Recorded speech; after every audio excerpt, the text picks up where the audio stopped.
they made a point about the deja vu, where you met a person before.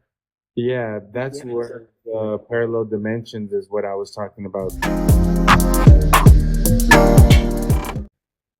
Hey, Jorge, how are you? I'm here. Can you hear me? Yes. How's everyone today? Good, good. How about yourself? Very good, very good. Also, you guys in the comments, how are you guys today?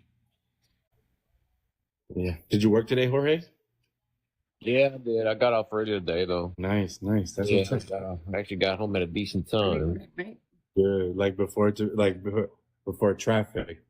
Yeah, heck yeah. Do you know how it gets over here at 5 o'clock, after 5 o'clock, right? Yeah, I remember that. I remember in the morning because I used to live in. What happened to your battle, Bethany? I was there and it ended. I used to live in Thanks for the heartbeat. Humble, and but we worked in Southwest Houston, so every morning we would have to drive that. So it was traffic in the morning and traffic coming back. Man, I was over by my house working, well, in spring, and I had to drive to the gallery area for one account. 3 o'clock in the afternoon. Nah. That was pretty much it for me. Especially right there where they get out in the Galleria where the Joel Osteen church is right there next to 59. Yeah. All of those cars coming out. I'm like, damn. Yep. Don't miss that. You missed Humble, man? So when I moved to Houston, I think I lived in Humble for about a year. And that was during Harvey. So like where we lived at, luckily it didn't flood. But when we went out into the main road, and we were renting a house, but when we went out to like the main roads, what is that, 1960, like over there, and like we were by the airport, we were by Bush Airport. But when you would get onto the main road, 59 was it was a lake, like a full blown lake. I was like, damn, but it was cool to see though. I worked right there off of 45 rank, and I was a machinist, and I actually had to spend the night at the machine shop. I couldn't get in. I couldn't get out. It was flooded around you? Yeah, man. And I was driving a little video card, and I wasn't gonna be able to get out. Yeah, man. Luckily, we were at home, man, when that happened. That's when I first got to Houston, like fresh. Just moved, and then Likes, guys, and the gifts. We appreciate the hurricane on the way. Yeah, but it was cool though. It was cool. But then after that, we moved to Southwest because that's where we really wanted to be. Like that's where I really wanted to be. Because when I first came to visit Houston, that's what I fell in love with, was like that area, in Southwest. I was young and being able to do whatever the hell you want and nobody tell you anything, like just lawless, like, man. And we went for 4th of July. So we were on Highway 6. Welcome in.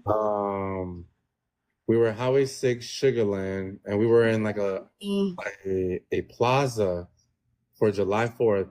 And it was packed, and they had the fire trucks there, the sheriffs were there. People were drinking, people were smoking, people had music, people were doing fireworks, the most craziest fireworks. And it was just awesome. And I just fell in love with that. And I was just like, man, it's lawless out here. And the law is there, but, as long as ain't nobody shooting or nothing or whatever. I love it. Where are you at in that picture right there, Jorge? Texas City, going out towards Riggs in the Gulf. Okay, it's beautiful. Yeah, that was relaxing shit. So I guess yesterday we were talking about one topic, right? The single parents. And we did end up going from, the single parent topic to many other topics after that, just random topics, because it's what people were interested in. I thought that today we could have like a segment on that last part of the last podcast, which was like where we were talking about like the whole spirituality stuff. I did not mean to fall on that topic at all when we were doing the last one, but somehow it came up in the topic, and it really seemed like you guys were very intrigued by that, because we're all consumed and we're all living this 3D life, right? Where we got to pay bills, we have to pay rent. If you got a car note, you got to pay for a car note. You know, you got to have a job, a 9 to 5, you know, kids got to go to school, you know, that type of life, right? But for some reason, you know, us as human beings, for some reason, something deeper, you know what I'm saying? You know, we begin to question things like, you know, what is life and what is death?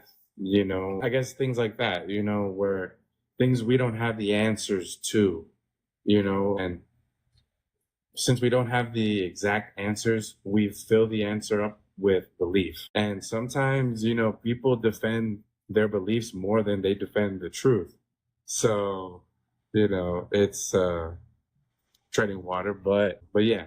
So I thought that we could talk about that a little bit. And I want everybody to be involved in this podcast. People in the comments, Jorge here with us. Jorge, if you have any questions, if you have anything or any inputs, anything, like, just bring it up. All right. Anything goes. And it goes for you guys as well, too, in the comments. And for you, too, Medusa, as well, too. And for myself, too. I'm probably going to learn something here with you guys as well, too. So let's go ahead and... Yes, definitely be open-minded and be respectful for others' opinion as well. Big one. What? I'm just following the bouncing ball. Yes, that's a very big one, guys. We come onto this platform, you know, because we want to learn new things. We want to meet new people. And we have to also understand that everybody has different beliefs and morals and values and stuff like that. And we just want to respect that, you know, and we want everybody to have their chance to talk. Yeah. And express themselves. But let's also be polite and respectful for everybody else at the same time. So, all right, let's go ahead and let's jump in. I don't know, do you mind if I ask you a few questions and then maybe that's how we can start the podcast, or? Absolutely. I'm good. Okay, awesome, cool. So Jorge, so when you hear me say like spirituality or consciousness, you know, what are some things that come to your mind? You know, like when I mention, you know, those specific words and stuff like that. Like what's some things that come to your mind? When you mention spirituality and one part, what was the second one? Spirituality and I guess consciousness. I guess define consciousness for me, so I'll make sure I'm on the right thing. So, well, let me give you an example, right? You know, instead, I think it will be easier. Right from wrong, right? There are people that we could say, have a conscience, right? And because they have a conscience, you know, before they do something, they themselves ask themselves, is this right or wrong? You know, they get a feeling, you know, and I guess that's sort of what I would use as consciousness. Okay, that's, You know, I guess like, connecting. I guess in a way, are we trying to connect the dots between the two, or are we just trying to kind of define it? well, basically, like, so Like what conscious, Anthony says, like more like morals. right? Morals, values, consciousness, right? Like a conscious person, you know, like being aware of your surroundings and, you know, knowing that there is more than material. Absolutely. Absolutely. Yeah. So I guess that's We're taught that as kids. I mean, at least the majority of us are, you know. Whether it's a single parent household or single family household, you know, I think we teach our kids from right from wrong. Mhm. You know, when we're small, and Okay, we could hardly hear you. I'm sorry, can you hear me now? Yeah. Yes. Okay. Hold on, let me redo my phone here. No, you're good. You're good. Okay, is that better? Yes. All right. I guess, you know, if you remember when you were small, if you ever got this speech from one of your parents, if you didn't eat all your dinner, what's the first thing your parents said? Hey, you know, there's kids out there who really would cherish this food that you're trying to throw away. You know, it's just an example of them trying to set your mind right that, hey, it's nothing more important than, you know, what you think is small fry is important to a lot of people. So that kind of gets your gears grinded in your head, you know. Yeah, and said, you know, little speeches like that set you up and set up your moral compass, you know, per Anthony's point, you know. It sets your moral compass up for life, you know. Right from wrong, we all learn different ways. We all learn from doing wrong and then being taught what's right and so on and so forth. Me personally, you know, it's like the speech I give my employees. If you're second guessing yourself, don't do it. Right. If you're already predicting a bad outcome, don't do it. But if you want to learn a lesson, by all means, be my guest. You know, everybody's got a moral compass. It just depends on which way it's pointing at the time you're feeling it. What end of the repercussions you want to be in on it. Some people kind of tap out on it and want to impress people by knowing they're doing the wrong thing, and if they don't, you know, they get thrown in a pool where you're just damn square, you know. It all comes with, to me, it comes up with upbringing. You know, there's some people that learn it the hard way, you know, where they didn't have those lessons in life or speeches in life that kind of, you know, set them right. And those are the people who really have more input on something like that, you know. Those are life lessons that they learn that they pass on to the people, you know. I think that's my take on the consciousness part. And then, you're 100% on that. And I like how you use that analogy, you know, of like when we're kids, you know, when our parents tell us like, hey, you know, there's kids out there who don't have food, you know, or wish that they could have food, so, you know, eat your food. And you're 100% right. You know, that is very good. You know, and those are the little trinkets, you know, that our parents give us and help us, you know, develop, you know, to becoming a decent human being, a civil human being. Exactly. Yes, a civil human being. Right. Well, we can all be human beings. It just depends on which human. Right. We all are human beings, but yeah, we need to be civil. You're right. Have consciousness, right? To be conscious of our surroundings, you know, of other people, of our children, of our parents, of our friends, to be conscious of them, to be aware of them, right? To have knowledge of them, right? Yeah, the civility comes in all kinds of shades, you know. I mean, let's just take, for example, let's paint a picture. You know, you get into a fight with somebody. You knock that person down. You can easily kick them while they're down, but you're going to say, hey, I was being civil about it. At least I didn't kick that person in the face while he was down. You know, there's different ranges of civility, you know. To the person, it might be the right thing, or to the other person looking out looking out would say, well, you shouldn't have hit him in the first place. You should have been civil about it. You know, it's a big spectrum, you know, and it's a different definition for everybody. Yeah, everybody has their own concept when it comes to those type of things, you know. But it is very true on like, you know, what it is that you're taught, you know, while growing up, right? Something that my dad would always tell me, like, to have manners, you know, when I was in other people's homes, because, you know, you don't want them to think that, you know, that you don't come from a good family or like, you know, a well family, you know what I'm saying? I guess a family that has a conscience, right? Right, exactly. You know, just like a 16-year-old kid, you know, he hears me using curse words. He'll be up in the game room doing his gaming thing, and I could hear him with curse words. And you know, I finally had to have talk with him a while back, and I told him, "Look, man, you're a teenager. I did it when you were young, when I was your age." I said, "But do me a favor, when you go to somebody's house, whose parents we have not met, act like you've been there before. Don't use these curse words around those other people, because not only are they going to be looking at you, right? You got to start thinking about what kind of mother and father you got as well. Don't show all your cards at once, you know. Just play it coy, play it close to the chest, and act civil. And in your words, act civil." Yeah, very, very much so. Like I remember, you know, when I was young, you know, I spent, you know, my parents, you know, they separated when I was 5. So, you know, I spent a lot of my time at friends' house. You know what I'm saying? And I found sanctuary there.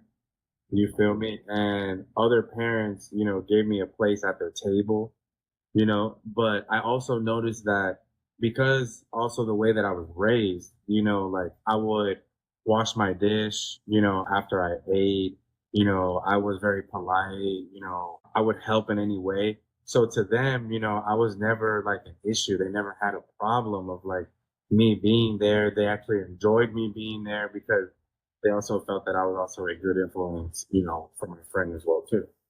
But yeah, so that is something that I just always kept, even at work and just anywhere that I go. I just act a fool when I'm at my house. What's your take on it, Medusa?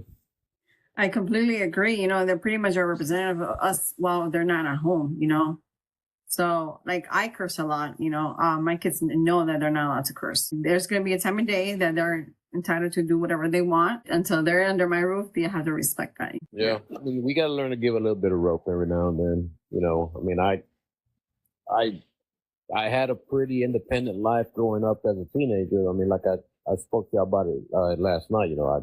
My mom passed away when I was just starting high school. I'm pretty sure you're familiar with the area, Carlos, Second Ward. That's where I grew up. For real? Yeah, but they moved me out here to Cyprus when all that happened.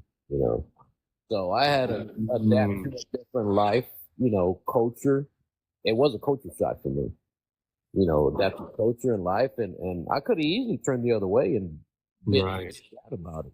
But those upbringing, those lessons stick with you, man, and they stick with me to this day. My dad really didn't have to be behind me on certain things because he gave me the benefit of the doubt. Now did I ruffle some feathers along the way? Of course I did. Who didn't? Mm-hmm. But not to the point where I knew I was gonna make my mom upset if she was here to see me do these things. So like I said, it's those life lessons that really set your course. It really sets your course. Yeah, it's very important, because, that's where it all begins, for us to begin to create our morals and our values. What is it that we value? So that was talking about the consciousness part, right? Being a conscious person and how our parents sometimes have that influence on us growing up. And Jorge is 100% right. Especially in Houston was much worse way back then. Yeah, Jorge most definitely could have gone the other way, but because of the influence from his father and also going through that type of experience, you most definitely, with your mother and stuff, you most definitely could have gone the other way. Most definitely. But, due to, your father and I'm guessing other people as well too in your family, them being conscious of you and saying like, okay, let's move him out there, and give him a chance, a better. So I guess, so let's talk about the spirituality part. This is a bit of a touchy because everybody's got a different type of spirituality, right? A different type of belief, a different type of religion, and different type of traditions, right? Right. So you, Jorge, so like when it comes to spirituality, like, what would you consider spirituality for yourself? Well, let's see. I'll throw it out there. I grew up Catholic.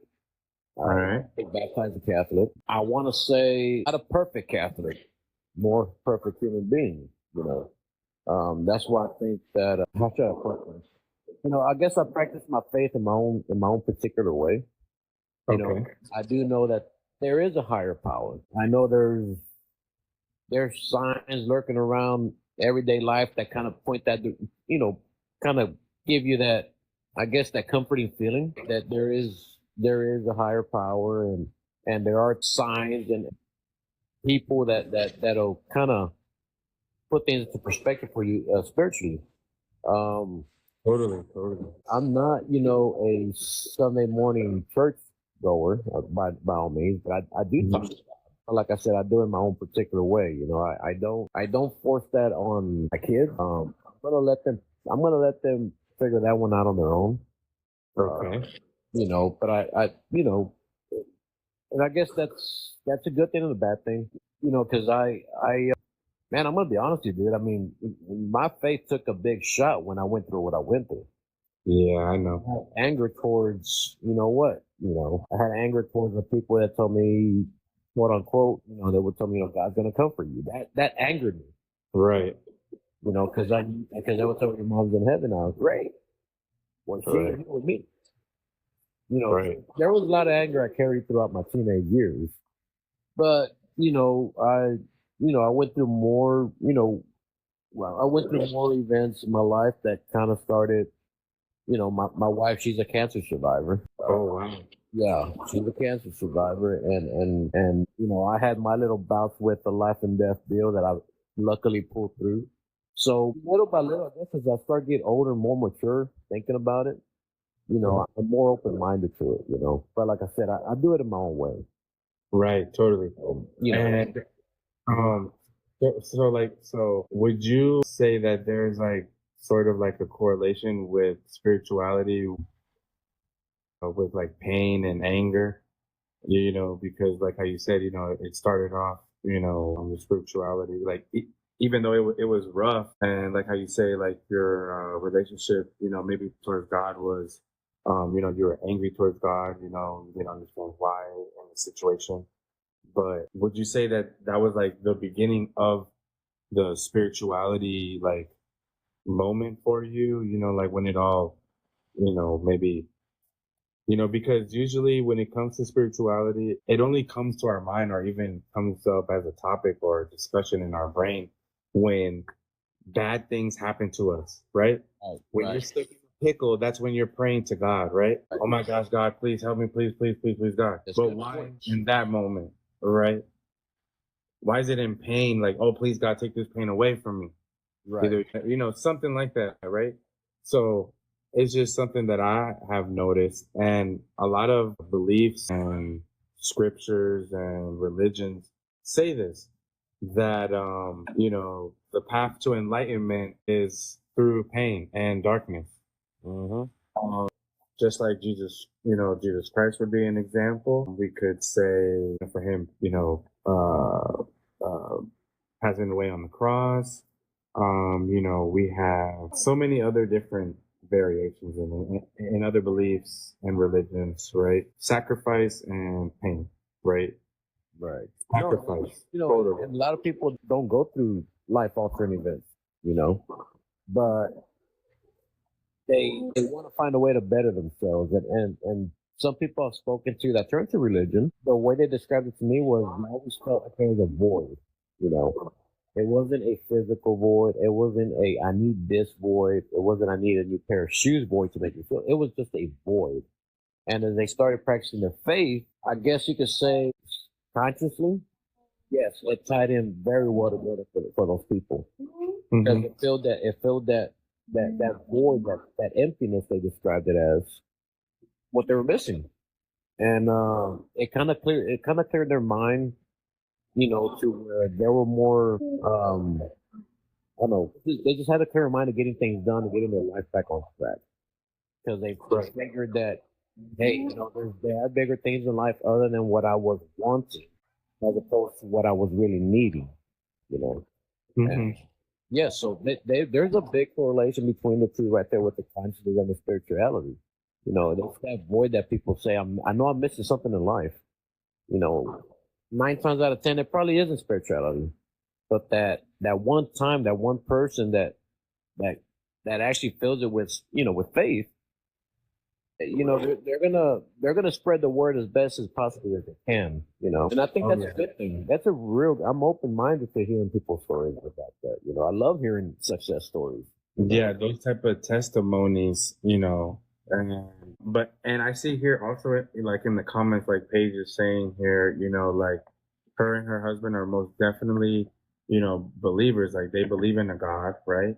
But, but the Sunday school They will definitely position, start Sunday school or Bible study in the near future. okay, you see. Hmm. So Paige is most definitely taking the initiative, right, to bringing God into her family, into her life, into her children's life. So bringing spirituality into their children's lives, I agree right? with Paige. We don't have to believe. We don't have to believe to go to church. And Jorge had said that he would rather let his children figure that out on their own, right? So we all have like our preferences and stuff like that with spirituality. But it's just like how I brought that correlation with spirituality with anger. So the correlation between spirituality and the pain. When it comes to Gnosticism, I don't know if you guys remember me discussing that or bringing that up yesterday in the podcast. But Gnosticism, so there's a group called Gnostics, right? So I guess you could say they're like the early Christians, right? And they believe that to reach enlightenment, you had to suffer. You had to go through like a near death experience because that's when I guess something gets triggered in your mind and a realization happens in your brain of how the world is. You know what I'm saying? Because you realize that anytime you can, not be here anymore. Right. So and sometimes even for some people, they pass away and then they come back. You know what I'm saying? And the reason why I say that is because that has happened to myself. You feel me? I have my own few testimonies and stuff like that there's nothing could explain. You know what I'm saying? Like the 3D world that I knew counted me out. You know what I'm saying? Like when I was going through my issues and the world for what I knew it for to turn into dust. Like when I was put into a pickle, like everything, all my beliefs, like, like my parents would be there for me, like no matter what, like all the people that you think that would be there for you in those type of moments, so like one, you see how the world really is. And then even like when doctors can't help you, nurses don't care about you, you're just, a money bag to certain, it was a pretty rough experience. Man. And the only thing that got me out of it was my spirituality, nothing else.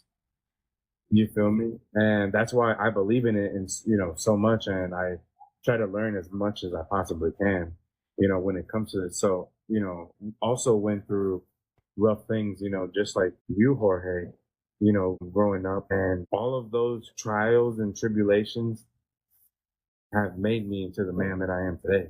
And I'm very proud of who I am today. Right. But if I would have been asked this, a little bit ago, I would have not thought the same way how I think now. I would have thought that the world was against me, that nobody cared about me, like so many things. And then I had to slowly go through, So we're going to pause for a little bit and go into the comments because there's a lot of questions here. Sure. Sorry, guy. I just wanted to I can't see the comments, but yeah. Yeah, they're on fire right now, huh, guy? But but that put me on my path to spirituality, and now I'm that type of person now that I'm like I tend to be. For some reason, there is also another correlation when it comes to spirituality, right? Which is nature. The things that are greater than us, right? Like the ocean, mountains, the sun, things that are bigger than us, right? And we somehow connect spirituality with that as well too, with that energy, anger and stuff like that. I've also noticed that too. Like when people would tell you that, oh, you're angry, go hug a tree. Well, you and I had different definitions on that one. Right?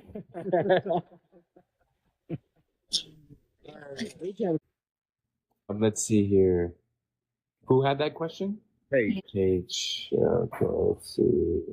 I've seen TV shows about reincarnation. I've never really read into it other than what I've heard secondhand. I'm not a non-believer in it. I think one of the things, I don't know if you would count this reincarnation page, and you could probably correct, I'm probably going to destroy this. I hope I don't, but, when they lay somebody to rest and say, they're putting you back into the ground, what they say, I forgot what to say. Dust to bones, or I don't know, Carlos, am I going the right direction with this? Dust to dust. Well, anyways, your bones and body turns into dust, and you come back and you were basically sucked back in by the earth. I guess is what I'm trying to say. So there are a few religions that believe in reincarnation, right? So a big one is Buddhism, right? That is a great example. And you're right, Jorge, in the sense of that it's a cycle. You're right. But what Paige is talking about is that when we pass away, right, because our souls are eternal and immortal, right? We just change what is it? Stages of matter, right? Like gas, liquid, solid, right? It's a So natural effect, though, that the body goes. Yeah. yeah. Because we know for a fact that we do have a soul. We have something inside of us that gives life to this flesh bag, right? Right. So what Paige is talking about is that when we pass away, our soul, some believe that, it can either go to, basically it goes into a certain space, right? Where time doesn't exist, right? Either different dimensions. Now, when we talk about dimensions, and people might think that that is like crazy talk or movie talk or fiction talk. But if you study quantum physics, you understand that this is real. So scientists like Albert Einstein, Nikola Tesla, they knew about parallel dimension and stuff like that. So supposedly the soul goes somewhere, but that the soul eventually comes back and reincarnates into a body.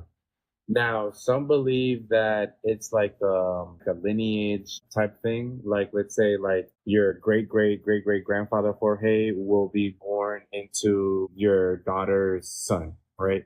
Like his soul, that soul will reincarnate into maybe your children or your children's children, and that cycle will keep going, and these souls will keep, living and being on the earth and stuff like that.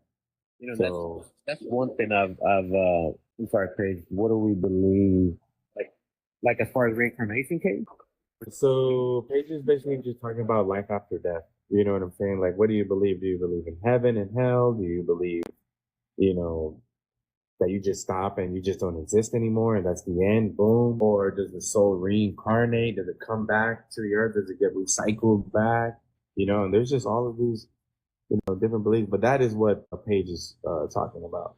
Me, myself, I do believe in reincarnation because I know that and this has already been scientifically proven that DNA from our ancestors is in our DNA. So, and that's 14 generations back. So the DNA to Medusa's great, great, great, great, great, great, all the way to her great, great grandfather is in her body, is in her DNA. Right. And it's in her genetic code and everything. And all the things that they went through is in her. The traumas that they went through, the things that everything. It's all in there because it becomes a memory. That It is becomes that a is a memory. pretty awesome. That is a pretty awesome view on it. That could be one form of reincarnation. My personal, I heaven and hell, just like there is a battle for good and evil here on earth. I'm a firm believer in that, because we always say, as far as, especially me. I mean, like I said, I'm not that much. I mean, we're all the same age here. I'm starting to get to that point where I don't retaliate with words anymore. I don't really get into the fisticuffs or fishing match with people. I'm like, you know what? They'll have to answer to somebody one day, and they're going to be the ones who are going to figure out who it is. If they're doing bad on somebody, and I'm not going to justify it here. I'm nobody to justify their actions here, unless they physically do something to me. I mean, I can defend myself, but if they physically do something to my family or whatever, that's a different story. But that's all we say. They'll answer to somebody. So yes, my belief is, heaven and hell. Yes, I think there is, because I'm kind of banking on that opportunity one day where hopefully I have been good enough to make it up the other way. Mm-hmm. I do get reunited with, the one person I want to see again, and I do get friends that I've lost. Mm-hmm. Yeah. I think that's what kind of motivates belief towards that side of it. My personal belief. Yeah, I do. I believe in heaven and hell. I feel like once we pass away, we'll go ahead and hopefully, meet heaven or go to hell. Pay for your sins. So check this out. So the concept of heaven and hell, right? That is a Christian thing, right? But in ancient Egyptian mythology, what they used to believe was when you died, your heart would be weighed against a plume feather. And if your heart was heavier than the feather, then your soul would belong to Anubis and you would go into the underworld. But if it was lighter than the feather, then you would go to paradise, basically. So heaven. And that is what they would believe. And I do, and a lot of beliefs and religions out there believe that the soul resides in the heart. And yeah, because that's where we feel everything. That reincarnation topic. You know, I was watching it wasn't a documentary really. You're losing again your volume, Jorge. Can you hear me now? Yeah. Yeah. Okay. Sorry about that. You know, I saw it on TV show and they made a point about the deja vu, where you feel like you met a person before. Yeah, that's where parallel dimensions is what I was talking about. That is in correlation to what you're talking about right now, deja vu. Okay. I kind of see that as a case of maybe possibly a form of reincarnation where you're like, man, I know I've met that person before.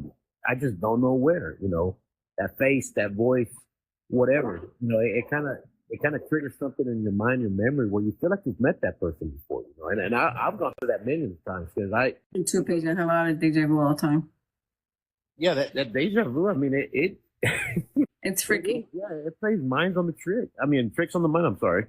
Yeah, so like deja vu, so Exactly. That's when it comes to me the most is in dreams.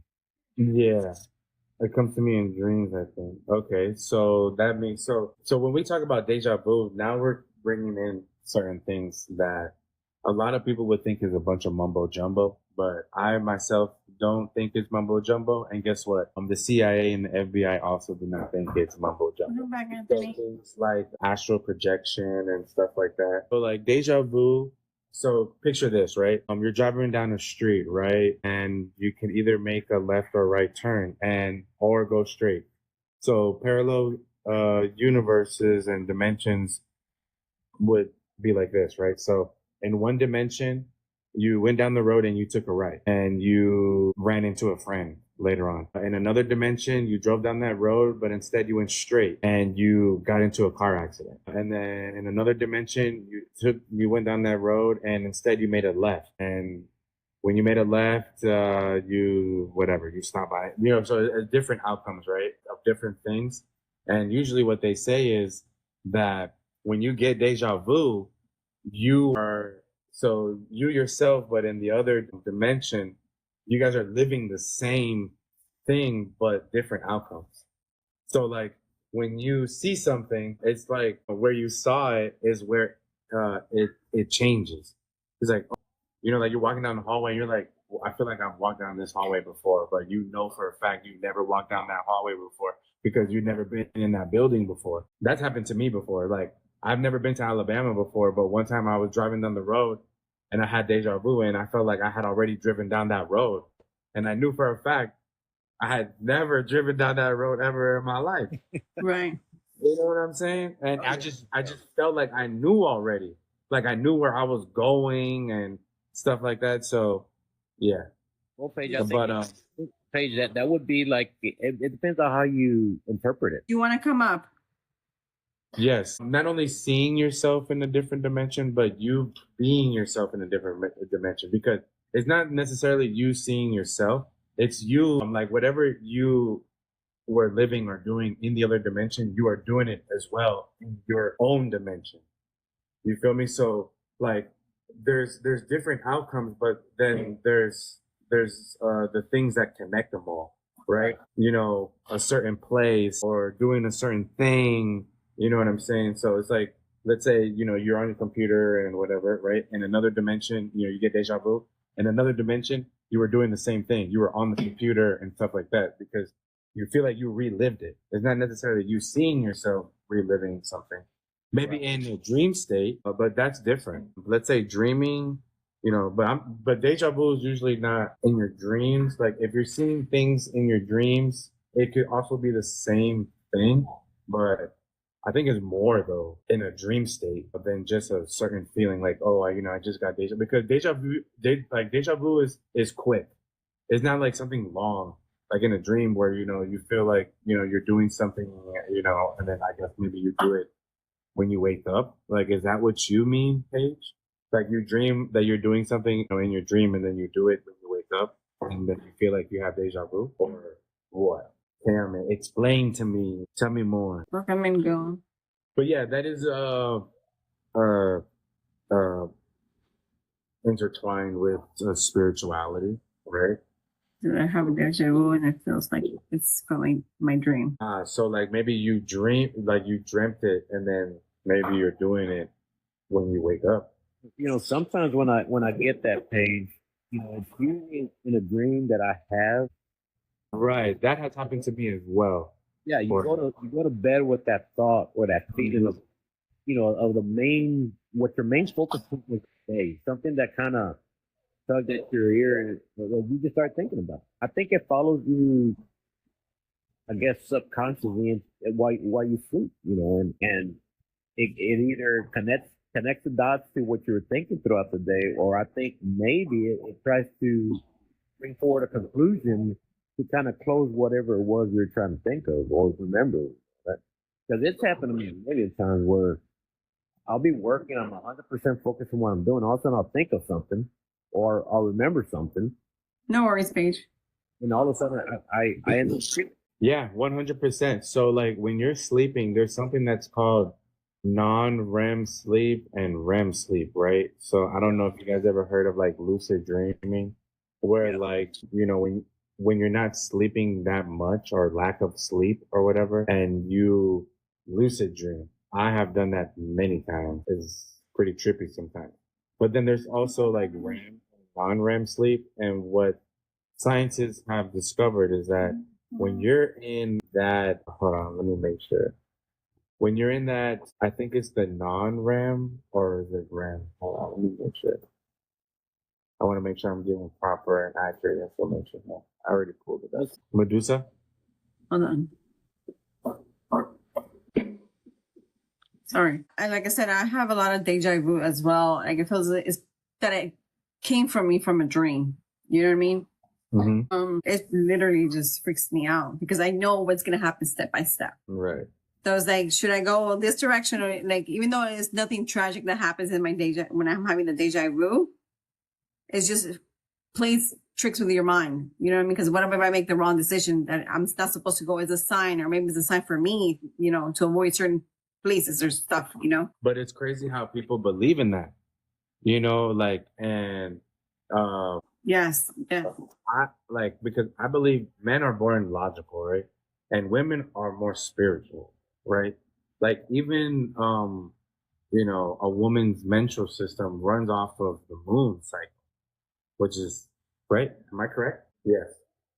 So, and then like a mother, when like a mother's instinct, you know what I'm saying? Like, I think that all just plays with it or has to do, because Paige is getting that she's a female, and and people just believe in that, with that gut feeling.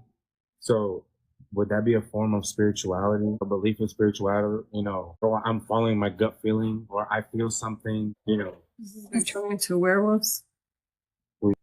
like mama bear instinct, right? Mama bear. Well, like the spirituality, not just thinking about it, like the spirituality, I think would play, I mean, personally, just thinking outside the box here, I would think that will play a very big role in the, in the subconscious mind while you're dreaming. Because, every day we're hit with whether or not we're going to make a right decision. And I think, Yes. Yes. Yeah. Instance, yes. The number instance, yes. Yes, that is correct, Paige. Even I myself get those as well too. yeah, as a parent, we all get them, Mhm. we all But see the emotions of our. for a woman, it's actually it's even more, because the cells. So like when a woman gets pregnant, right, and the cells that are created and made up for the baby, some of those cells stay inside the mother, and they are living cells. They help combat sickness and stuff like that. So a piece of your baby is still inside of you. So obviously, like, you know, like the cell is connected to the outside that's already out of you, but the cells inside of you are still connected to it.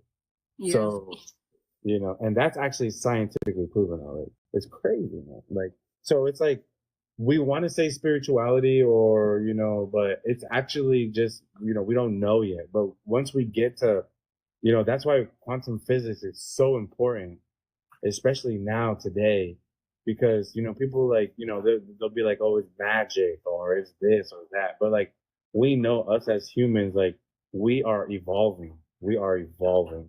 So it's kind of like the kid being hardwired to the mom, because you know, like I said, they got a you know, the mom still carry, would say, people in it. So it's kind of like the kid being hardwired to the mom. Correct. Yeah. When I heard about that, I was like, wow, that's crazy. That's amazing. And that the cells of the child, like when the mother gets sick or whatever, you know, in her lifetime, it's her children's cells that are helping combat the sickness, or, you know, when they get sick. It's pretty cool. But yeah. So where are we at right now? Medusa, you want to talk about anything? Let's see. Last night. So Or do we do a water break? Or do we do questions in the comments? if we do questions in the comments, I believe we skipped a lot of questions there. Okay, you go Alright, ahead guys, and read them out if you find any. Alright. Ask anything, Next time. guys. Yeah. You're welcome to ask some questions. If anybody has any questions on spirituality, religion, Okay, Paige. anything, really. See you, Paige. Thank you for interacting with us. Yes. Really appreciate it. You have some good talking points. Good night. Did, yeah. Yes, thank you, Paige. I just don't see how. I mean, like, I know you threw that out there before you started, Carlos, but you know, spiritual talk, religion talk. I mean, it should be. I mean, I understand people have their differential beliefs and all that, but I think let's say, this day and age, it should be more open than it was before. You know. Yeah. There's so much going around on the internet, on the Google and all that, and you know, people could look up information. You know. No, just like me, that's what I do. If I don't understand something, I'm gonna look at just like some of the stuff you talked about tonight. I'm gonna end up googling it tonight till my eyes pop out of my head because I want to know a little bit more. You know?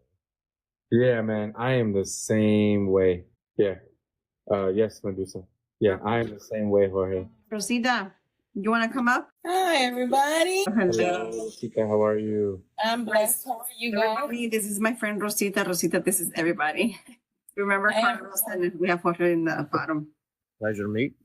I think it's good what you guys are talking about because we're all getting educated. You know, I am a believer. Well, you guys know what I believe because we discussed it earlier. But I do believe that religion, you know, it's such a topic because everybody's so stuck. So I always tell my mom, like, you know, I had to learn how to accept her because from generation to generation to generation, that's all she knows.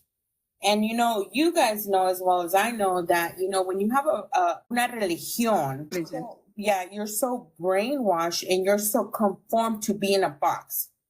So when I came to I always say to the dark side, you know, it's because a lot of people say, oh, it is what it is. I didn't get educated because I didn't know. It took me. So I started learning about Christianity like in September 1st, 99 to like 2005. I was still a skeptic because I'm like, how is this guy called a pastor? Where's the holy water? Where's the santos? You know, how come they're not kneeling? It literally took me that long, too late. And it was such a hardship for me because I'm like, I'm going to go to hell. You know, the santos aren't going to forgive me. Like, you know, and I'm going to get, my mom would tell me, they're brainwashing you. But the reality is that I didn't know better. And when you're not educated, like what you guys are doing, it's such a informational, but it's more education because we need to be educated that there's other things outside of a box. Yeah, most definitely. And people also need to learn where those boxes came from, you know? So like when you study religion, you know, and you start going, you know, reading through the books and the scriptures and going through the history of everything, that's when you realize, oh, this idea didn't even exist before this time. So, and then you notice that actual people put these ideas into it. So it's a person's idea. It's not because it's what we should be doing. It's just because one person put that in there, and that, like, whatever it may be, whether it be Santos, with Catholicism and Orthodox Christianity, or even what is it, praying 5 times a day with Muslims and Islam. Those are, when you go far back enough, you notice when certain practices and traditions were put in, so, but that's why, Rosita's very right. When we educate ourselves, Yeah, exactly. then we know. 100% right. Because, it's like, in that picture, but I did my research, on the same and stuff like that, what they represent. And, it got me on the hook where I started reading more and more. Now, I'll be honest with you, I've yet to pick up a Bible. Right. I wouldn't be able to quote you a scripture if my life depended on it right now. Well, I'm going to be honest with you, Jorge.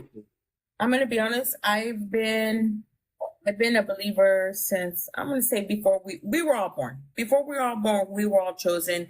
God has elected everybody. But what happens when you, like, for example, I do excuse my mom, because for her to say, one topic that we were talking about earlier is, you don't even do communion. And I tell my mom, like, how? Like, because you're not a Catholic anymore. And I asked my mom the simple question. I said, Mom, what does communion mean to you? See, nobody wants to talk about the Illuminati. Nobody wants to talk about the brujeria. Nobody wants to talk about, what do the Santos do? Like, I tell everybody, they're like, you celebrate Halloween? I said, yeah, I celebrate Halloween. I celebrate Christmas. I'm not going to take what my nephew at 10 years old loves to do because I'm a believer. Now, do I believe in a lot of things? Yes, because I've been part of it. It is very real. I do believe in dark and light. But it's the same thing as karma. Whatever I give precedence to is what is going to blow up.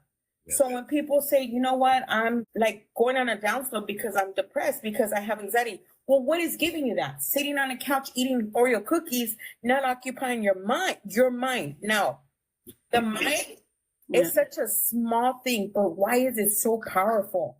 When I get up off the couch and I'm like, you know what? I'm going to poop, shower, and shave. I'm going to get up. I'm going to go for a walk. I no longer allow my mind, which has no control. But how is it so powerful? Because I've allowed these things that are not existent to come into my mind and destroy.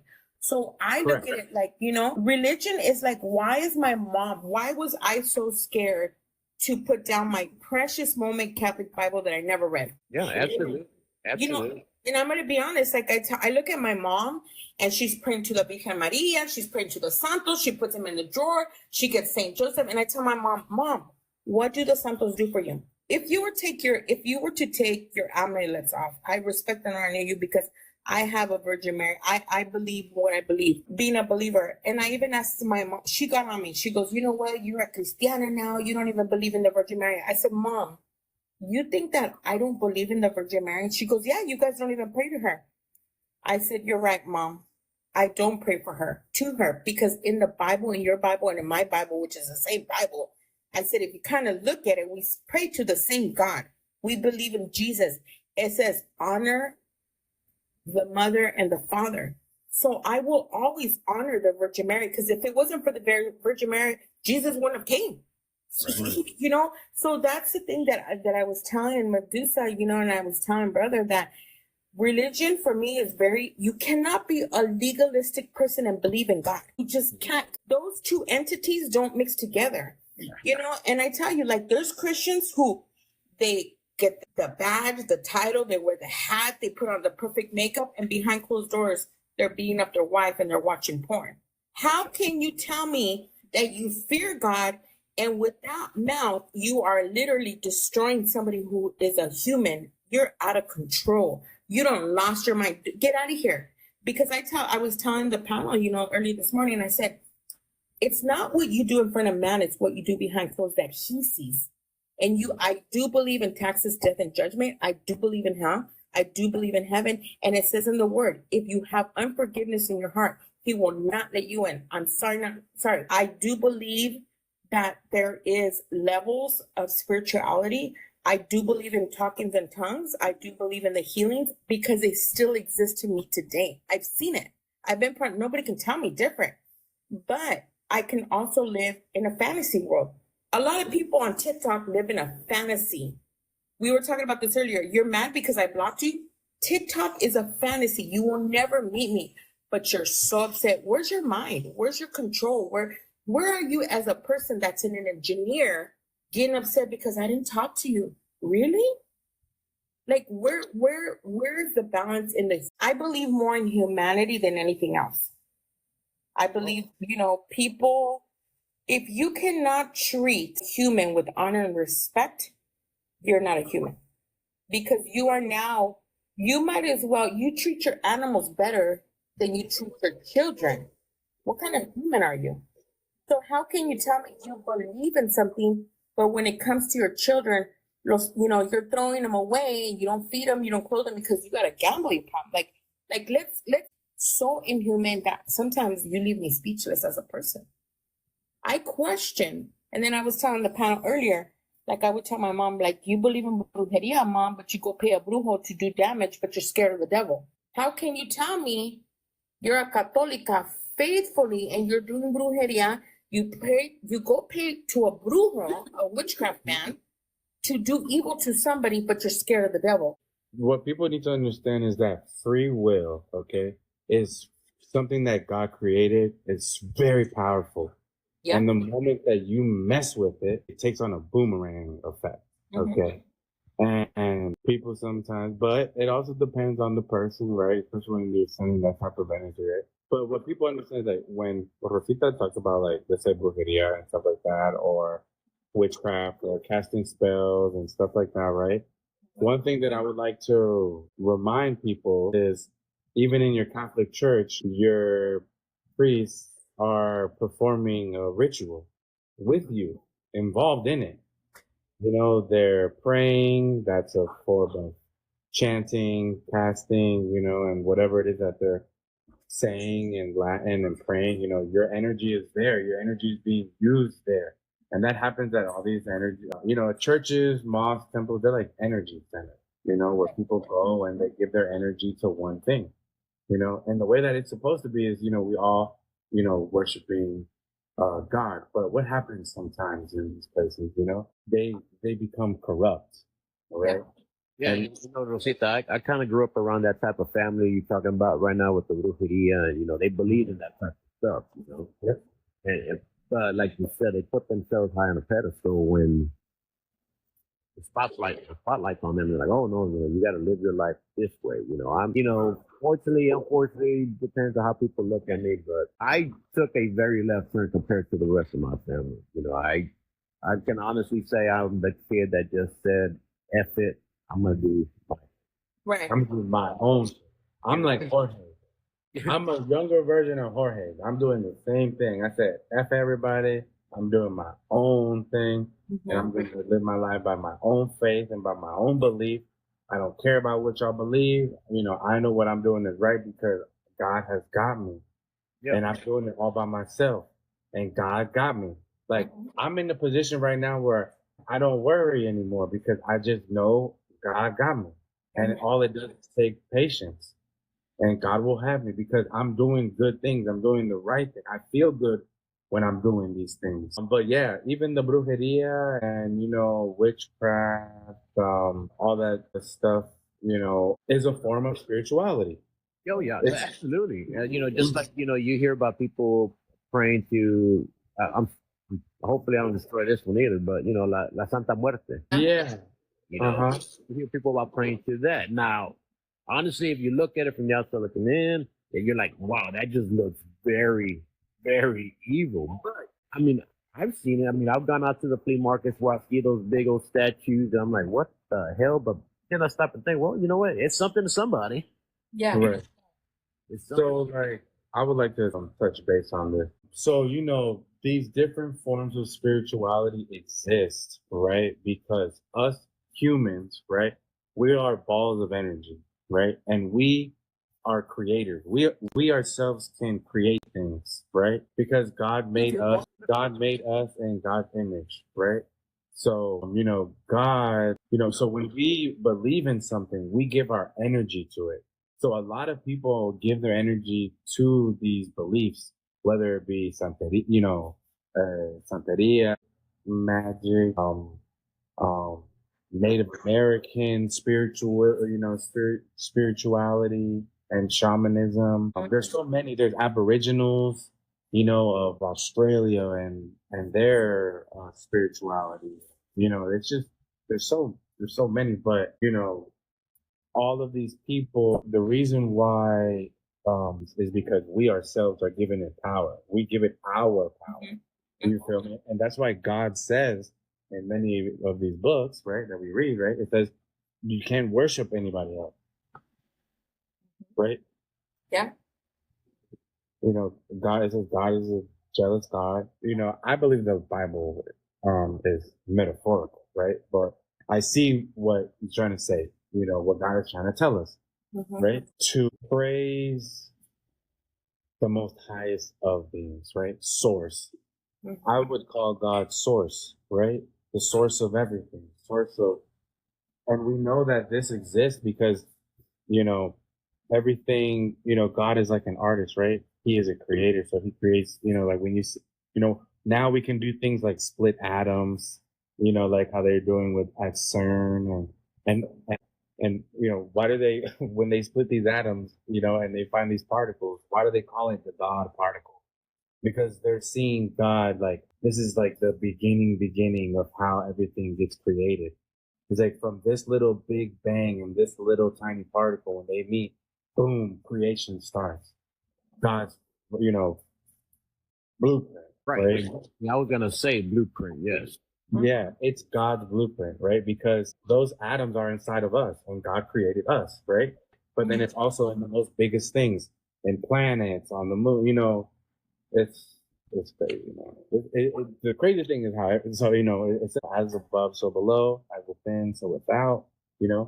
Even the same systems that run the solar systems are in your body, running your system, running your body. You feel me? I don't know if anybody's ever seen The Grinch with Jim Carrey, and you notice that in the beginning of the movie, it's snowing, and the universe of the Grinch is in a snowflake. So it like goes in, and I feel like that's how the world is. You know what I'm saying? And it's just like a Russian roulette doll. You know what I'm saying? It's just inside, and it can, it's like an onion. You know what I'm saying? So, But brother, and the thing is that we were not, like we talked about earlier, we were not alive 2024 years ago. No, we were not alive to actually know the truth. And that's what I try to tell everybody until I got outside of my box. And you know what, Jorge? Like I'm trying to say, I'm not trying to, I have Santos, I have Santa Muerte, you name it, I've been part of it. You name it, I've been in it. But you know what helped me to learn about the Santa Muerte? I had to get with the people to get educated. When I got with the people who do the Santa Muerte, that was actually my first family that I started with here on TikTok, the Santa Muerte. If you get with this group, they are the Santa Muerte, they'll tell you, they will personally tell you have to ask God permission to talk to the Santa Muerte. A lot of people think, and I'm like, what? And they know I'm a believer. They know what I believe in. They honor, they respect me. I love them. They pray for me. They're like, yeah, you don't know that. Until I got with them and sat down and submitted myself to the authority, which is the Lord, and was mindful and respectful, I did not know what their religion was. I had to learn who they were, what was it about, who is the Santa Muerte, and they tell the story of who the Santa Muerte is. She has no eyes because their place, because they're still people. That's their belief. They are not different than me. I always tell everybody, because a lot of people are like, do you fall? I said, look, if you lie, you cheat and steal, you should go to hell. That's just the reality.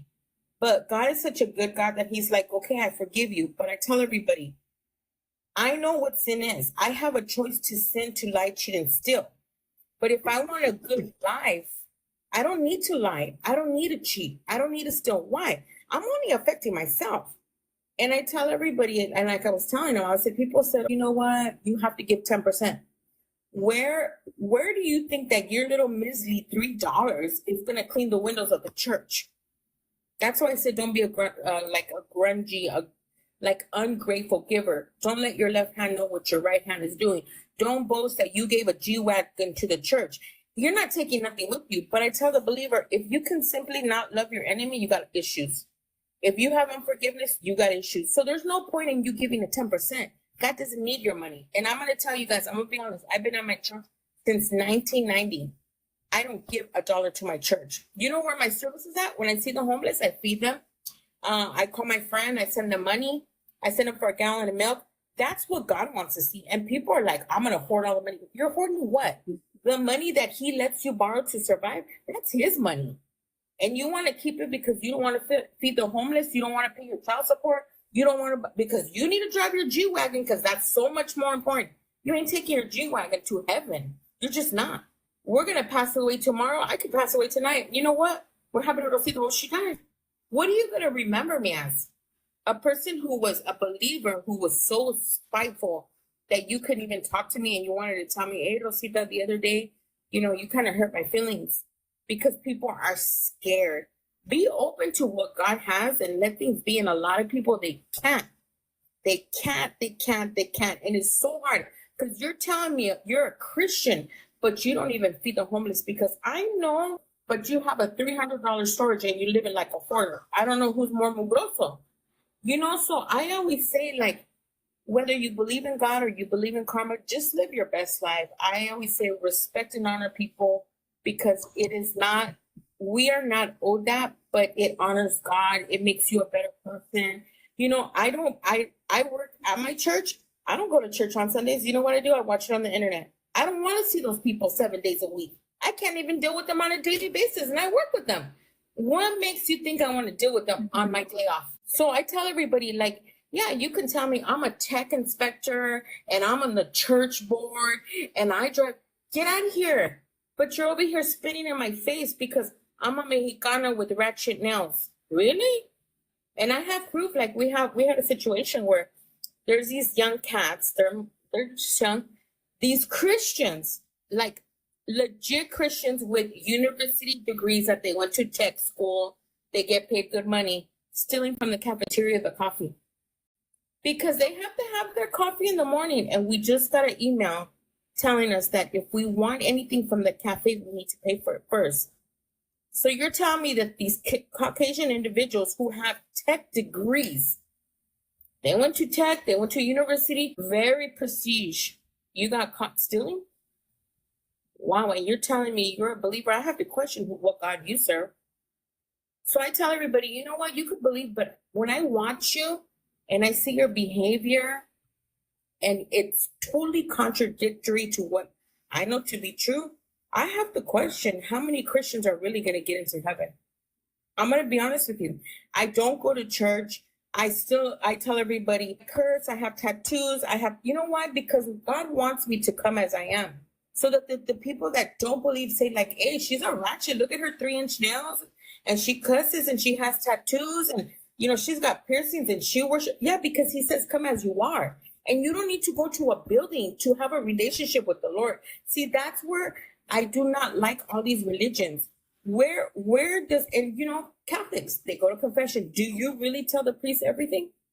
Because the next day vas a andar de borracho, vas a andar con la mini in the club. Come on. And that's why for me, religion is so, it's been so perverted. So now I tell everybody, you know what? I'm like you guys, I do what I do. I do what's best for me. I drink, I curse.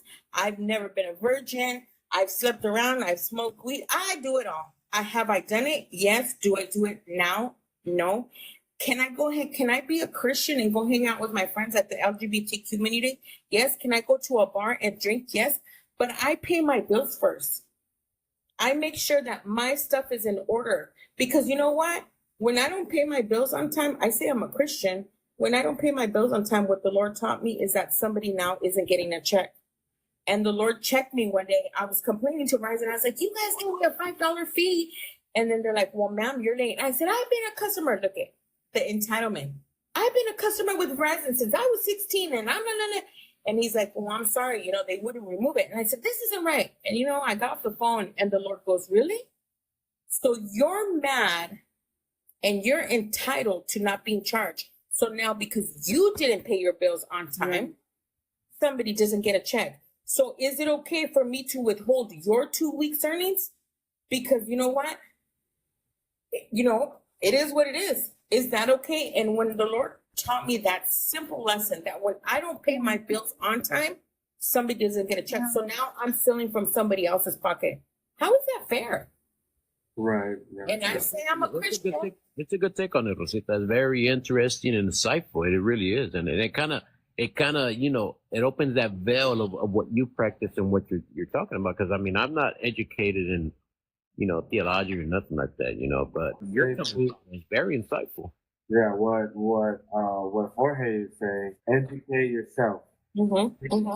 Because, like, let's say with Santeria, right? Do your research. It's not even a Mexican religion. It was adopted into Mexico. It's actually Caribbean belief with a mixture of African, Native, and Catholicism all mixed together. And they created Santeria, and it eventually migrated into Mexico. And like, there's something that I like to say, like Mexicans, right? Mexicans can make anything popular, even something like let's say fajitas, right? Fajitas before was like the not so great meat that they would give the lower class people. You feel me? Right. But now fajitas is like everybody wants to have fajitas, and it's the most expensive now at the butchery. So like, do your research, please. Like, like I know, like Rosita has said, like, oh, like she had, she joined that group or religion friends. Every time we're religion, and they had like, oh, you have to do this and you have to do that and certain rituals, right? But a lot of the times, it's just what those people believe. That's why we have Christianity, we have Judaism, we have, right? But we have different sects, which is different groups, even within the one, even though there's differences between all of the religions, there's even differences between the religions within itself. You feel me? And they even go against themselves. You feel me? And yes, it's a process. So that's why I tell people, it's whatever we're giving energy to, right? Like, we really, that's why, I'm called the truth, right? I like to seek the truth. Why is it that I believe in this? Why is it that we believe in this? Who says that we believe, we have to believe in this? Why? What is it? What's the point of it? What is it to be a Christian? A Christian? A lot of Christians, and especially the ones that believe in Jesus Christ, right? This is one of the things that gets me the most is that, okay, they believe in Jesus Christ, right? So according to the Bible and to the Torah, right? Because that's what the Bible is. Jesus Christ is the king, right? And that God gave command to, the domain of earth to the offsprings of Adam, right? So really, how the earth is supposed to be run is by kings. There's supposed to be a kingship, right, that God has left upon the earth. So we're actually supposed to believe in this, right? So we believe that Jesus Christ is the king. Jesus is called King of Kings, right? And that's what they believe in. Even Christ, the definition of Christ means anointed one. So to be a Christian means that you believe in the anointed one. And yet, all the Christians around the world are living capitalistic lives. Like they don't believe in a kingship anyway, but yet they're Christians. I mean, Carlos, you brought up a good name earlier, well, not a name, but, Lakewood Church. Yeah. Who runs that place? Joel Osteen. Joel Osteen, the old self-appointed king himself, Look at him. That's the number one corrupt guy ever. Yeah. And it's those type of people right there that, I mean, y'all correct me if I'm wrong. I've never seen a Catholic type super church ever. If y'all have, let me know. Um. So yeah, they totally do exist, but they're not called churches. They're called like basilicas. You feel me? Like the National Basilica in Washington D.C. I think the closest thing I came to that is a church bazaar. Yeah, but they most definitely do. You have to understand that the Vatican is probably the most biggest, baddest bank in the world. Oh yeah, it's its own country. Yeah, because people need to understand even what Catholicism is. Catholicism is just so it's Roman Catholicism, right? Why is it that even us Hispanics, why is it that we even believe in Catholicism? And it's because we were conquered by the Romans, right? The Romans saw that the belief in Christianity or the belief in Jesus Christ and Christianity and in Judaism, right? They saw that because there was uproars, there was murders, there were like many wars going on, and they saw that there was a division going on in the empire. So what did they do? They got rid of state power and gave into Hi, Anthony. Thanks for stopping by. religious Say all power. Even the listen. most powerful families of the Roman Empire became cardinals in the Vatican and even popes. So you have to understand that the Vatican is just the Roman Holy Empire today, which is the United States of America, England, France, all of those countries. And they still have their monarchs today. You just don't see them. You feel me? They still exist and they're still the sovereigns and they still own all the land. And guess what? They own the corporations too that we buy all of our things to and stuff like that. So Every time I see pictures of it of the Vatican, it reminds me of Star Wars. I don't know why. Yeah. Something that people need to Could be the beer understand. kicking in, but it reminds me of Star Wars. Yeah, one thing that I would recommend people to look up is look up what is a citizen and what is a sovereign. And you will see the big difference of what a citizen is and what a sovereign is. And you'll see that the only people that can actually have it's called an allodial title, right? Which is like supreme owner of the land. It's not like I have a right, like I'm renting this land or whatever. No, and the only way that you can own that and have that title, you have to be a sovereign. You can't be a U.S. citizen. It's crazy, man. Like once you read the treaties and go through all the documents, I'd recommend people reading the treaty with the colonies with the pirates of the Barbary Coast. They were the most powerful navy in the world. But then eventually England, backing the colonies and stuff like that, because they never lost a relationship, right? Even today, it's in England or Great Britain have, and allies, right? Great allies. But if you go through that history, man, and you go through those books, it paints a very, very different picture. Once you move up in class, like lower class, middle class, elite class, right? When you get to the elite class, you notice how things really run. And that, because if you believe that you pick your president, I'm going to tell you right now, and I do not mean to be disrespectful. Like, I really do not mean to be disrespectful, but you're an idiot. You have been taken for a fool. So something that I always recommend in anything, whether it be religion, spirituality, politics, anything, question more. Do your own research. Okay? Because you don't want to give your energy and your belief into something wrongfully, because your power is genuine. It's real. It's real power. You have energy. We have auras around us. We have energy. We are energetic beings. So when we believe in something, when we give our energy into something, we create it. Mm-hmm. Right? A lot of the things that we have today. And as far as like, the politics and all that goes, everybody has their point of views. I understand that. But I do respect everyone as well, just like you do, Carlos. And, I've been told that before by my friends. You're taking your kid to go vote with you, dude. You're fucking dumb. They'll tell me stuff like that. I'm like, okay, well, to each their own. I look at the bottom line of everything. I'm the first one to read the fine print and work my way up. I know what's affecting my family now, and I know what's probably going to affect my family in 20 years. You know, that's what I look at the broader thing, you know, like with my side business and all that, you know, they're like, oh man, you're just trying to make a quick buck. No, no, no, no, no. It's not about that. It's not about me. I make a paycheck. I have a career. You know, I'm trying to build generational wealth for my family. Right. You're focused on legacy. Yeah, exactly. I'm trying to build generational wealth.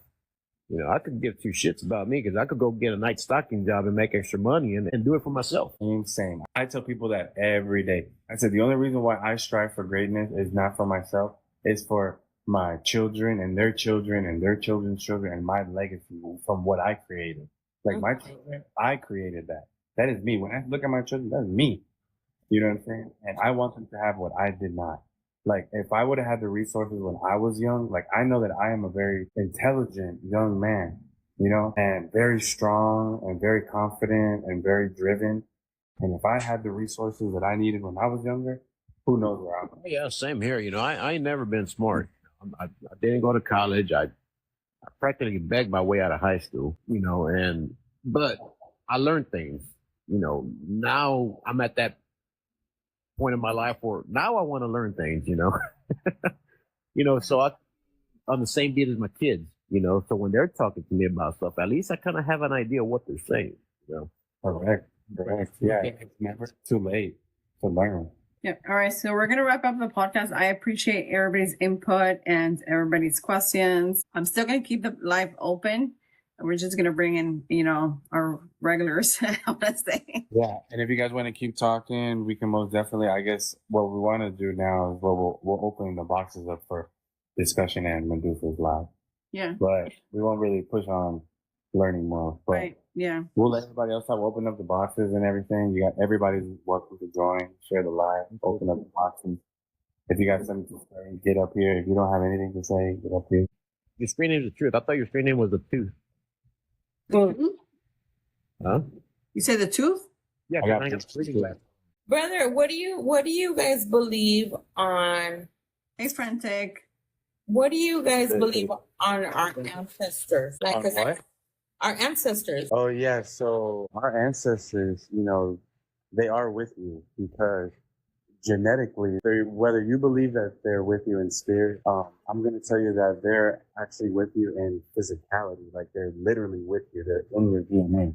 So sometimes, you know, you'll see somebody who lives like a really, you know, they live a good life, but for some reason they're angry and they're mad. And I have a lot of friends, and I would talk because I have a lot of friends that are native, right?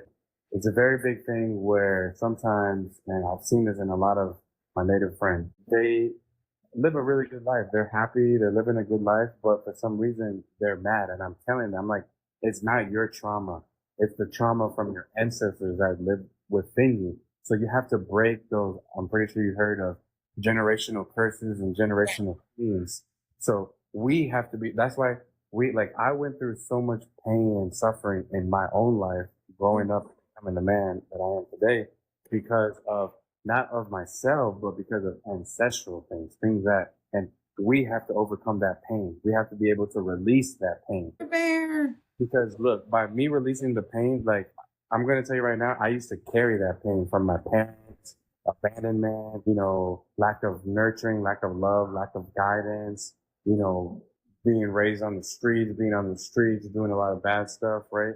You know, since I release all of that and I let all of that go, it's not going to go to my children, right? Because I released it. Even my ancestors themselves are released themselves, right? So that's why we have to overcome, like, that's why when Rosita was, I think it was Rosita talking about, thoughts, you know, like a lot of the times your thoughts are not your own. So you have to be able to be in high vibration to be able to dictate what are your thoughts and what are just other thoughts, right? And by doing that, you have to know who you are. So you have to know your values and your morals. So if like a bad thought comes into your mind, you have to know, well, no, I'm a moral person. I don't do that. So get rid of that thought, right? Like Rosita was talking about porn, right? A lot of men succumb to porn, right? Because of their lack of interacting with women, right? And it's easier to just hop on the phone and boom, right? But having that thought of like, oh, I want to have porn or I want to watch porn, right? Instead, you're like, well, I have morals. I don't do that. I'm not going to do that. And boom, that thought goes away, right? So you're starting to practice and implement your own morals and your own practices, becoming a better person, right? So then when you begin to create these new generations and your children and your children's children, those are uplifted, right? Like the trauma that I went through. You presented the question on ancestors. Do you mean like what do you mean? Like just delving into the history of it? Or? Like, you know what? Like, if you kind of look at our history, because we don't study it, how did, they had the Mayan calendar. Like, I go to Israel. I've been to Israel. This will be my 5th trip, right? Going to Israel. And we go to like A, B, C, D. There's like all through the alphabet, there's a site, right? Right. You guys probably go to like the Dome of the Rock. I actually have the Aztec calendar tattooed on my calf. Okay. So, like when I go to Israel, the first year that I went in 2015, and I was so amazed because the last wall of the time of the Lord is still standing, and they've tried to throw las bombas. They've tried to do everything to it. It's still standing. It still exists. But when you look at the structure, it's like one rock. They have the evidence. One rock is like 7 feet long. It's like 7 buses long. And it's like, I don't know. And I mean, I look at even the pyramids and I'm like, how did these people create these things? Like, if they didn't have the machines, like you go in the Wailing Wall and we literally go in and we go all the way down. When I go to Israel and, you see the Dead Sea, it's the fresh water and the dead water merging, and it makes such a beautiful, like, color scheme. But they've tried to find where this water is coming from. They believe that that's where Sodom and Gomorrah is. That's why it's called the Dead Sea. I mean, you literally float. Nobody can drown and nothing lives. But when they go to try to where this water, the fresh water is coming from somewhere, they have dug so deep they cannot find the end. And I'm thinking, like, how do you not question the reality of what has existed since I mean, I'm on the original Sea of Galilee. I read where he's like, be still. But it's like documented that is the original Dead Sea. That is the original Sea of Galilee. I'm literally on the Sea of Galilee that I've read about. I physically have seen the Mediterranean Sea. I've seen where the Syrian border is at. And I tell myself, like, Israel's the size of Jersey. All you have to do is just jump over these hills. Yeah, how are you? And take it out. What's that, sister? And take it out, But for me, it's like, that's why people need to understand, who is your God? What is your God? What do you believe? Where are you at in life? And who are you? What's the purpose? Here on earth. And that's why I say, like, what are people's beliefs? What do you believe? Do you believe that we had ancestors? Do you believe, but where are you at as a human? And they always say, like, when people are passing away, they always say, I never did enough. But if you have an opportunity now to believe in something and figure out, like, man, like, I better get my life straight. Why does humanity waste so much time on unrealistic expectations that we can't meet? I know that I will meet you guys, but the likelihood of me meeting you guys is less than 1/4%. So I better make my relationships on TikTok worthy so I can become a better individual, so I can learn and grow in my own personal life. And I just tell people, like, where are you at? Hey, Jazzy, how are you? I'm good. Well, Lord knows the generational of building things get my ass, because I couldn't build a fence in my life depending on that either. I'll teach you, brother. I used to be a fence contractor. I'll teach you how to build your own fence, brother. But check this out. Did the fence fall again, Jorge? You have to see it to believe it. You wouldn't believe it if I told you, but I'll show y'all in daylight. It's like the 3rd time you fixed that fence. 5.5 now. So, interesting fact, right? So, why is Jerusalem, such a holy site? And Jesse. Thank you, Jesse. Thank you, Jesse. So, for many, many, many, many, many years, people have fought over Jerusalem, right? And the Yes. reason why Mhm. is because Jerusalem represents the kingdom of man, that the kingship, the actual royal family, that's supposed to be, here and running the world, I guess, or whatever. Because that's what the whole thing of Jesus Christ, that's why they fight for all these things and, that's, and divine power and divine right and all that, and that's why they fight for it. That's, the Crusades, England, France, Spain, all these different, trying to conquer Jerusalem, trying to hold the last true holy city, that God has had his presence in. Mm-hmm. That's why everybody fights for it. That's why right now Israel it is what it is. And we were gonna go. I was gonna go October 21st to November 1st, and before I left, I was giving blood, and I had seen the secretary, and I said, "Hey, I'm just gonna let you know that." And I was just joking because there's a bet that none of us are gonna go, and you owe me 500. So we have this joke, and so then I told her, I was like, "Hey, I'm gonna withdraw my trip. I'm not gonna go to Israel." She goes, "No, we're not either," and I was like, "What?" So this trip got transferred over. We were going to go in May, and now we're going in October, November. And then she said we might not either because right now, all the sites that we're supposed to go to, which is like the Sea Galilee, the Mediterranean Sea, we can't go into Bethlehem because, there's a lot of other territories in there. So it's like really hard to get in there. But we go to the shepherd, and he goes, all the main sites are closed down. Like something is going on right now in Israel. And I said, what? She goes, yeah. So it looks like we're going to be transferring this trip next year to the footsteps of Paul. So I just tell myself, like, Lord, like, this is just crazy to me. Like, but you still got to continue. Because I was kind of bummed out. And I was like, you know what? This will be my 5th trip. I need to be excited because I have an opportunity now to go into that area and see the ruins being rebuilt because it did get ruined. And that's the thing that I tell everybody, like, what do you believe? These people were from the inside attacking the inside. They attacked the inside from the inside. And so they're like, when they started saying like, be excited because you're going to see the ruins of Israel being rebuilt. They did really well. There's this gentleman, his name is Luis. He has the only taco business in Israel from Mexico. It's called Luis Tacos. You guys can look it up. And he said, I have the text messages from him. He said, they have such an overflow that America, like the United States of America, has poured into this country.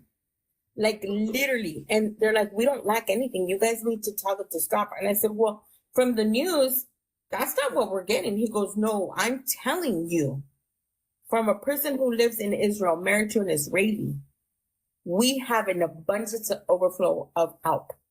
He said it's crazy. We lack nothing.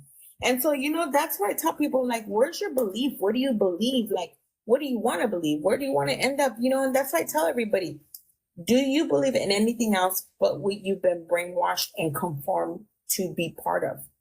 Being a Catholic, I was conformed. I never picked up my Bible. And so I tell people, they ask me, and I tell them I still believe in my ancestors. I want to know how they did it. There was no ailments. They didn't even wear deodorant. They had ailments. But you know what I'm saying? Not like the toxins that we have now.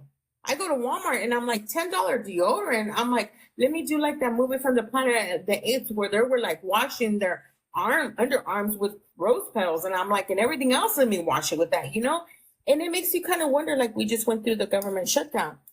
Did that thing really make an impact? No, you made people believe that they needed to get this thing inside their body, and that was proven that, it wasn't effective.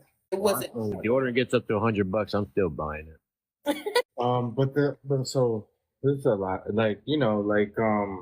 but there were, so you have to think, everything comes from nature, medicine, everything, even so, deodorant, whatever they put in deodorant, yes, it's synthetic, but it's copied from nature, right? Medicine. So like when you become a doctor or whatever, you take organic and non-organic medicine, right? So you learn about the things out in nature, right? That cure, right? Because the Bible says too, right? nature provides everything for us. So everything that we have comes from nature, even plastic, it comes from nature. Everything that we have, the metal, everything is nature. Even though we think that it's man-made, it's still nature. You feel me? God still has a play in all that stuff. Even if a car, you're like, oh yeah, but this car, well, the metal inside of it comes from the ground. What is you guys' opinion on Social Security? Because they said that like we're not even supposed to have a number, and we know.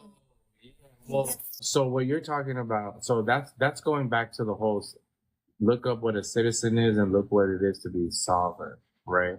A social security number, yeah, you can look up that, your social security number is on the New York Stock Exchange, and there's money being made off of your number. Yes, 100%. So, when we're born, the maritime law is what governs everything now, and people don't even know that. People don't even know about, birth. Birth means, like when a ship docks and stuff like that. And yeah, so just do your research. The people who are lawyers and higher ups, like I said, so depending on what class you're in, or you don't know. So that's why I always tell people, like, do your research, question more, do your research. Because once you, let's say you're a lawyer, and you actually, grab a Black's Law dictionary and you see what the actual definition is to certain words, you're like, oh snap. And they're using that in courtrooms. So it's like, but yeah, it's maritime law. If you know maritime law, I mean, that's what they're teaching anyway. And, you have to be, like, even lawyers, you have to pass a barcode. They're technically not even, servants to our government. I think it's to the British government that they're actually servants to. Wow. Yeah, it's a whole bunch of stuff. But yeah, I mean, the system that we live in, we don't even know how it's run. And going back to spirituality, like I said yesterday, the people that govern our world that we believe in, guess what? They believe in magic and spiritualism and all that good stuff. So if they believe in it, maybe you should take a look into it, you know what I'm saying, and see, because it's having a major influence on your life without you even knowing it. Brother, the sad thing is that everybody, I'm sure you guys have seen it, goes with the most popular vote.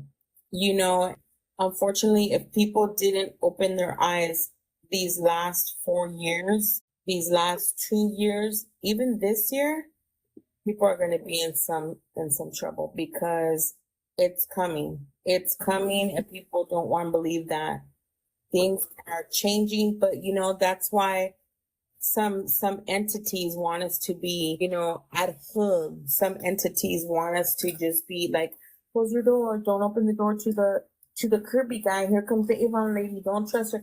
I mean, even now, like I see it. I see people still driving in the car with their mascara on. And I'm like, who's in the car? Mm-hmm. Well, what you going to grab in the car? Like, are you that dirty that you're scared you're going to inherit your own virus in the car? Like, you're literally in the car. But those are people that have succumbed to the illusion of reality, or the reality that we live in, right? They turn on the TV and, they're raised to believe that the television is telling you the truth, mm-hmm. and you are to believe it, right? Mm-hmm. We know that the screen is a manipulation device. We know this. Mm-hmm. This is magic. Frantic, that is awesome that your son is going to church to learn about God, or to see if he can create a relationship with God. That is awesome. I can't teach him about it because I'm not religious, but I want him to make it. Most definitely. I would most definitely support him, Frantic, in any way possible that you can. Most definitely. And it might even help you, you don't have to be religious, but maybe help you find a belief that can help you also become, an even better version of yourself, because that's what our beliefs do, right? I believe in God, and I've read some scriptures, all the way down to when it wasn't even in English, when it wasn't even in Latin, when it wasn't even in Greek. You feel me? So that's why a lot of people, like, when they try to talk to me about religion, I won't even give them the time of day because they have not put in the same amount of time that I have put in. Of course, I'll still be respectable, or respectful, but I will hear them out, and usually based on what they're telling me, I know how much research they've done. So if they are coming at me with a certain type of topic or whatever that I know, it's, only somebody who has only read this much, let's say maybe one person that's only read the King James Version Bible, that they don't know that there is, an Ethiopian Bible, or, there are, because let's say in the Catholic Bible, there are, I think it's like, 73, or don't quote me, but there's like, different books in the Bible. And then in the Ethiopian Bible, there's like 88 or 83 books. And then in the Protestant Bible, I think it's like 66 or something like that. You feel me? So you have to do your research, and then the oldest version of the Bible that the Catholic Church has used is called the Vulgate. So if people want to research that, I would recommend that. If you want to learn about the Bible when it wasn't even in Latin, before it even became Roman Catholicism, it was in Greek. It was translated from Hebrew to Greek. And then even from Hebrew, they even had it in Aramaic, and stuff like that. So I would tell people, do your research, read, but it's not for everybody, like, I want to know the truth, and I'm willing to go as far as possible to learn it. You feel me? Because God is everything to me. God saved my life. I believe that. So I'll do everything in my power to learn everything. I will look for God in every book, in every person, in every corner, in every country, in every whatever. I don't care. Nothing's going to stop me. Not some belief like, oh, don't do that. Don't, or, this. No, I'll go. Like, I'll read the Torah. I'll read the Quran. It's not like, that's not my belief. That's not my religion. I'm not going to read it. No, I'm going to read it. And guess what happens when I read it? Wow, I find similarities. Wow. And they're so similar. Like, hey, that's what the Christians believe. Oh, wow. Look, that's what the Jews believe. Yeah, they believe the same thing. Oh, wow. This is what the Bible says. It's also in the Torah. Oh, snap. Oh, snap. Oh, look, I read this in the Torah, but look, I see that it's also here in the Quran. So it's like, and then even in, the Book of the Dead in ancient Egyptian mythology, or even in Tibetan Buddhism, same thing there, or Hinduism, you'll see the similarities, man. Like, it's very crazy. It gets very, very deep. Well, like a lot of people, brother, they don't really understand that if you get the Torah and you get the way the Torah is written and you read it, and then like you get a different Bible of whatever your choice is, you implement what the words mean, it comes to a whole different level of life. And that's why we have to do our research, because in translation, the potency of the word gets washed off. You feel me? Because it's with the lack of language, right? Understanding language, right? Because let's say there's a word in Hebrew, right, that maybe it's not in Spanish or in English. So, they look for a word that's either similar or something, or they give a similar message, and that's not right. In my opinion, that's not right. The word, that's why I do my research of going all the way back. Because, let's say with like a lot of Protestants now today, like 7 Days, evangelicals and stuff like that, especially in the Hispanic community, they read the Reina Valera Bible, and they don't even know who Reina Valera, like, they don't even know why it's called that. And they are like, oh, this is God's word. And I'm like, that's not God's word. Those are stories, right, of people who had relations with God, and these are their stories. And we read them because they're other humans who had godly experiences, like Elijah and Moses and Jesus and David and Solomon. And we read about these humans who are humans just like us, right? Who make mistakes, who sin, just like how Rosita said, I drink, I smoke, I curse, I do this, right? Nobody's perfect. The Bible says, even Jesus Christ in the Bible, his crew, all of his followers were mainly prostitutes, thieves, murderers. That's who he was trying to heal. And those were his followers. You feel me? So Jesus, like, that's what people don't understand. I mean, for people not to understand that this person coming to earth in a flesh form, however people want to put it, whatever, I'm just going to throw it out there.